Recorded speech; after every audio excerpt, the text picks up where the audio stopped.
जो हम लोगों ने 3 दिन जो बैठक की और उसकी रिपोर्ट आज हाईकमान को हम लोग सौंपेंगे। उसमें चर्चा होगी, जो भी दिशा निर्देश होगा आगे हम लोग बढ़ेंगे। हैं? ट्रांसफ़र सब तो होते रहता है, नई सरकार बनी है, ट्रांसफ़र हुए हैं। अच्छा काम करे, सभी अधिकारियों को मैं शुभकामना देता हूँ। दिल्ली मंथन योजना को लेकर कैबिनेट योजना है सरकार की, लेकिन कैबिनेट की बैठक जब तक इस पर निर्णय नहीं हो पाया। तो मैं पहले ही बोला, अभी सरकार को काम करने दीजिए, ज़मीन पर उतरने दीजिए। अभी तो पहले तो 3 मंत्री थे, मुख्यमंत्री, 2 उप मुख्यमंत्री, फिर कैबिनेट बना 1 हफ्ते बाद, फिर 1 हफ्ते बाद उसका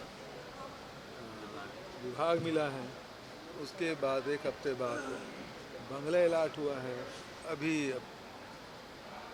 अधिकारियों को ट्रांसफ़र हुआ है।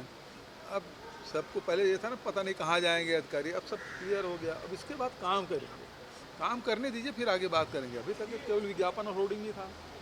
सबकी चिंता 31 रुपए को लेकर है, सबकी निगाहें भी दिख रही है। आप तक भी किसानों की चिंताएं पहुँच रही है ना, लेकिन सरकार को काम करने दीजिए ना। दिल्ली में एक बड़ी कार्रवाई होते हुए नजर आ रही है, अरविंद केजरीवाल की हो जाए। ईडी लगातार नोटिस भेज रहा है, केजरीवाल नहीं जा रहे हैं। ये तो विपक्ष को मतलब उसी प्रकार से, अब झारखंड की बात हो रही थी, अब यहाँ सरकार बदल गई तो थोड़ा सा चलता है, अभी कोई सुनाई नहीं दे रहा है। सर, इंडिया गठबंधन लगातार टाइम मांग रहा है, इलेक्शन कमीशन से मिलने को भी टाइम नहीं दे रहा है। बहुत गंभीर बात है कि इलेक्शन कमीशन को विपक्ष की बात सुननी चाहिए। यदि कोई बात करें, अगस्त से समय मांग रहे हैं और अभी तक के आखिरी लेटर जयराम रमेश जी का है, जो हमारे महामंत्री भी और राष्ट्रीय प्रवक्ता भी हैं, और उसके बाद भी समय नहीं देना, इसका मतलब ये है कि आप विपक्ष की आवाज़, आप उसकी बात सुनना ही नहीं चाहते।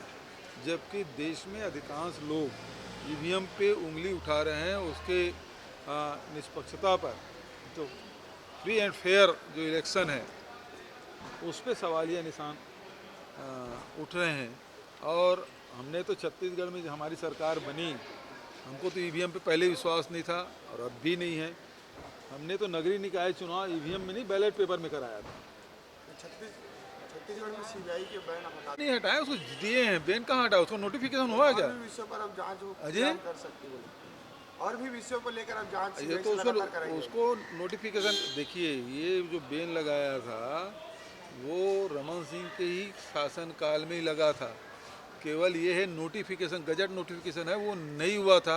और भारत सरकार से हमने कहा कि जब यहाँ से प्रस्ताव पिछली सरकार ने भेजा था, उसको नोटिफाई करिए। बात उतनी थी, फैसला तो रमन सिंह की जो सरकार थी उसकी थी। राहुल गांधी की यात्रा निकलने जा रही है छत्तीसगढ़ से चुनाव की जो सीटें हैं उस पर जो है असर देखने को क्यों नहीं पड़ेगा? पद यात्रा का असर तो होता ही है। Thank you. छत्तीसगढ़ में गुजरेंगे और मैं शामिल हो गया। दूसरे स्टेट भी जाएंगे क्या? हैं? मतलब जिन जैसे जैसे आईसीसी जो निर्देश देगी उसका हम लोग पालन करेंगे। अभी तक आज शायद उसमें बात हो, जो जनरल सेक्रेटरी और प्रभारियों के बीच में जो बैठक हो रही है, शायद एक सब्जेक्ट ये भी हो तो आज शाम तक क्लियर हो जाएगा कि किस रूट से गुजरेंगे।